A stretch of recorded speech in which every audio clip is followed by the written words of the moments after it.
Hi everyone, welcome to our channel. Today we're going to talk about an important issue that's been in the spotlight. Between development and preservation, how Bali is tackling the challenge of maintaining ecological balance in line with the vision of Namun Satkerti Logo Bali. But here's some surprising news recently. Bali was listed as one of the places considered unsuitable for tourists. What do people think about this? Let's find out. Ya, menurut saya beberapa faktor yang Bali dianggap di suatu berita media itu dianggap tidak cepat dikunjungi. Itu yang pertama terkait lingkungan tadi yang sudah sempat kita singgung, itu terkait lingkungan tempat wisata itu mungkin sekarang sudah mulai agak terkesan kurang bersih, terus meningkatnya jumlah kriminalitas terhadap wisatawan di Bali itu banyak sudah terjadi di Bali.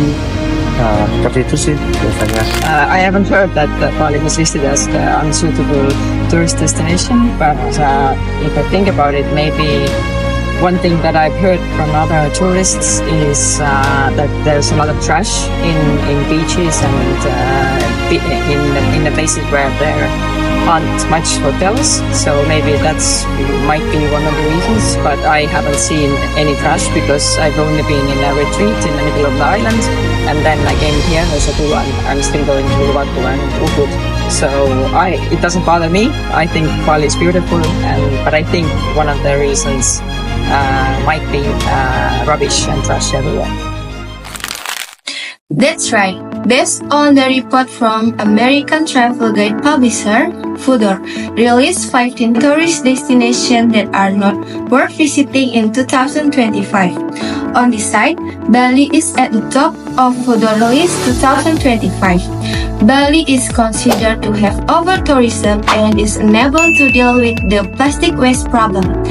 Plastic waste is starting to litter the beach in Bali, for example, in Kuta and Seminyak Beach. This problem is not only about Bali's reputation as a tourism destination, but also about our desire to live. Some of the major issues faced, like 1. Massive land conversion for the construction of hotels and villas. 2. Air pollution due to tourism waste. 3. Plastic waste that is difficult to manage. 4. Congestion due to the lack of public transportation infrastructure. But does the arrival of tourism in Bali have mostly negative or positive impact?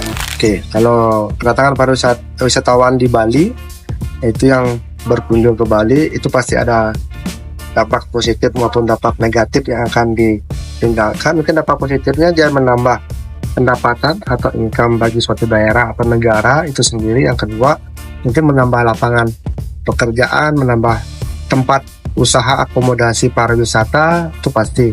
Kalau efek negatifnya mungkin kita nggak tahu wisatawan ini datang berlibur ke Bali itu tujuannya apa. Apakah dia memang murni untuk liburan, atau dia liburan sambil bekerja di Bali, atau dia liburan sambil membuka usaha di Bali. Itu akan menimbulkan dampak negatif juga. Contohnya kayak kemarin kita di daerah mana itu saya lupa, itu ada ditemukan sebuah rumah yang dijadikan produksi obat-obatan terlarang. Itu kan yang dikelola dari jaringan internasional. Itu kan sudah menimbulkan dampak negatif dari wisatawan itu, pariwisata itu. In addition, at the end of December, there will be quiet, a lot of congestion in the province of Bali. But the government will carry out a policy to limit vehicles from outside planes to enter Bali.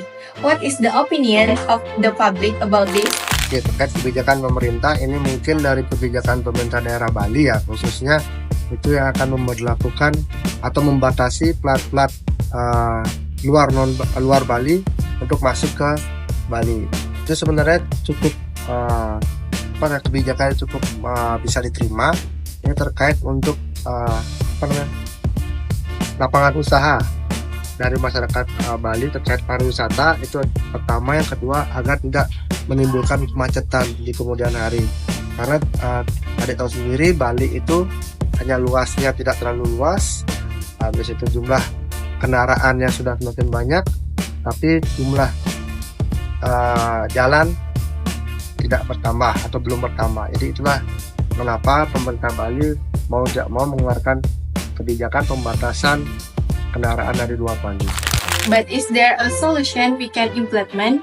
Let's look at some concrete steps we can take. Kalau solusi terkait pariwisata, mungkin ya yang pertama pemerintah harus membuat kajian kebijakan mengenai zonasi. Ya, zonasi pariwisata itu bisa dibuat zonasi per misalnya Bali Utara, Bali Selatan, Bali Timur, Bali Barat atau Bali Tengah, itu pariwisata apa yang akan ditonjolkan atau dipromosikan ke wisatawan. Dan kalau di Bali Utara seperti apa? Terus yang kedua, pemerataan pemerataan sarana prasarana dan sebagainya. Itu juga harus terapkan ke depannya. Yang ketiga terkait transportasi, tadi yang sudah sempat kita bahas, bagaimana pemerintah itu membuat transportasi untuk sebagai penghubung antar tempat wisata. Jadi wisatawan itu apabila dia mau ke tempat A, mau ke tempat B, itu sudah ada penghubungnya seperti di luar negeri contohnya. People have done different places that have had problems with tourists have done different things. Like, for example, Palawan, they refused to take tourists in so that the island could regain its beautiful nature. For example, maybe there are places that are crowded at the moment. One option is to close them for some time so the nature and it's a way they can be cleaned and the nature could regain its beauty. And the other thing is to have a tourist tax. Like, it can be really small. Like, there are tourist taxes in some of the Thailand islands. I've been there, paid. It's not a problem. So I think there are options to take this under control. Whether it be rubbish or nature being ruined, I think there are things that can be done.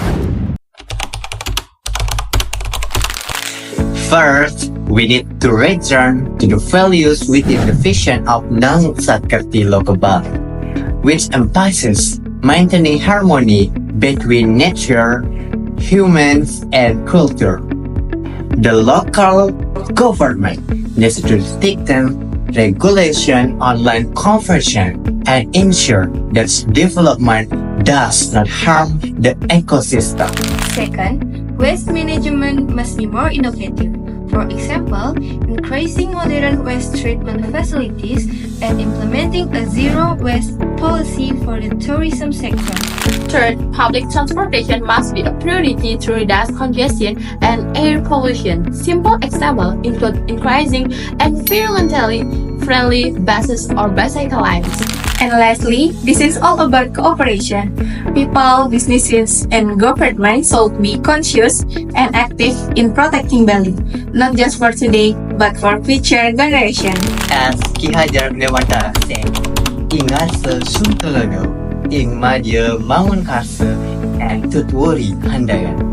Let's be role models, motivators, and supporters in preserving Bali to keep it beautiful and sustainable. If you have other opinions or ideas to protect Bali, write in the comments column and don't forget to like, share, and subscribe. Together, we protect and we save Bali. Okay, see you in the next video, guys!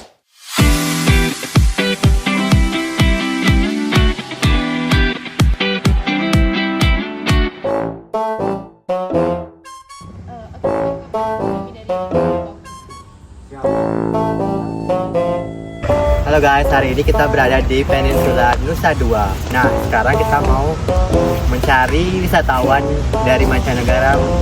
Oh my god, what is that? Oh my god! Untuk diwawancarai mengenai isu yang dimana Bali menjadi nomor 1 tempat yang tidak layak dikunjungi. Oke, mau tahu keseruannya?